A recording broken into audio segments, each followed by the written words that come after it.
चिराग पासवान के सामने एक नया राजनीतिक संकट पैदा हो गया है और वह संकट कोई दूसरी पार्टी के द्वारा नहीं बल्कि खुद लोक जनशक्ति पार्टी के अध्यक्ष वर्तमान पशुपति पारस के द्वारा खड़ा कर दिया गया है। दरअसल रिश्ता में पशुपति पारस चिराग पासवान के चाचा लगते हैं और उनके पिताजी श्री रामविलास पासवान जी का खास भाई हुआ करते हैं। वे रामविलास पासवान जी के निधन के पश्चात जब लोजपा के अध्यक्ष बनने की बात हुई तो उन्होंने एक मत से अध्यक्ष की पद को स्वीकार कर लिया।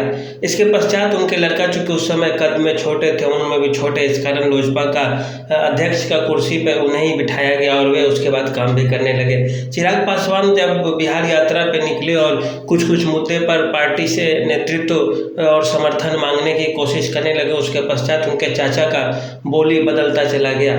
धीरे धीरे स्थिति ऐसी आई कि चिराग पासवान को ही पार्टी के शीर्ष नेतृत्व के द्वारा पार्टी से निकाल दिया गया और चिराग पासवान ने एक अलग पार्टी लोक जनशक्ति पार्टी सेकुलर की स्थापना कर दी।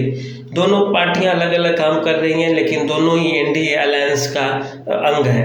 अभी वर्तमान में जब लोकसभा चुनाव और बिहार विधानसभा चुनाव 2025 की तैयारियों पे चर्चाएं होनी शुरू हुई तो अब ऐसे में चर्चा किया जा रहा है क्या दोनों लोक जनशक्ति पार्टी भारतीय जनता पार्टी भाजपा के एनडीए गठबंधन में शामिल रहेंगे।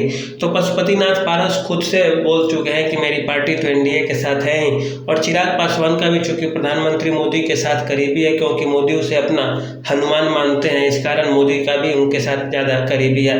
अब शीर्ष नेतृत्व अमित शाह और प्रधानमंत्री मोदी का चिराग पासवान से क्या बात हुई है क्या नहीं, ये तो अभी तक पब्लिक डोमेन में आई नहीं है, लेकिन कयास यही लगाया जा रहा है कि प्रधानमंत्री मोदी के द्वारा चिराग पासवान को प्रधानमंत्री पद का उम्मीदवार घोषित किया जाएगा।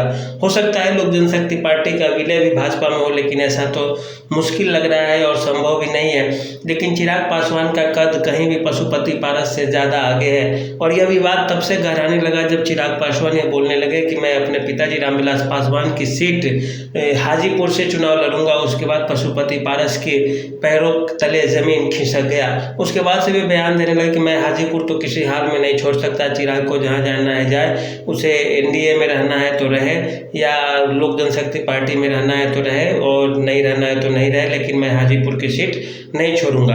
अमित शाह के द्वारा दबाव बढ़ाने पर चिराग पासवान इस बात को तैयार हो गए कि मैं जमुई लोकसभा से ही चुनाव लड़ूंगा, लेकिन उन्होंने ये भी बयान दिया कि मैं अपनी मां को हाजीपुर से चुनाव लड़वाऊंगा। लेकिन अब देखिए क्या होता है, जनता किसके साथ जाती है।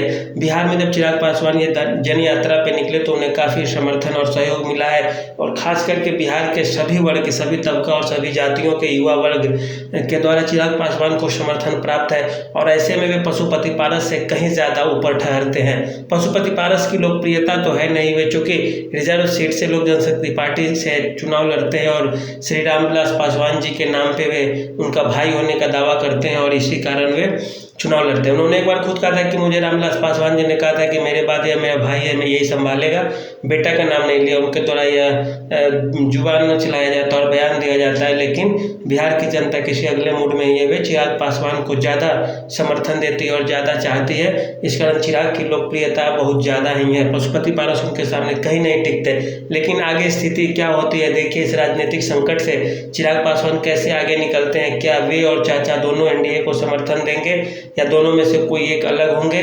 ज़्यादा उम्मीद तो यही लगाई जा रही है कि लोजपा का कमान चिराग पासवान के हाथों में दिया जाएगा और पशुपति पारस के लोक जनशक्ति पार्टी को कमज़ोर कर दिया जाएगा। तो आगे की न्यूज़ के लिए हमारे साथ बने रहिए। धन्यवाद।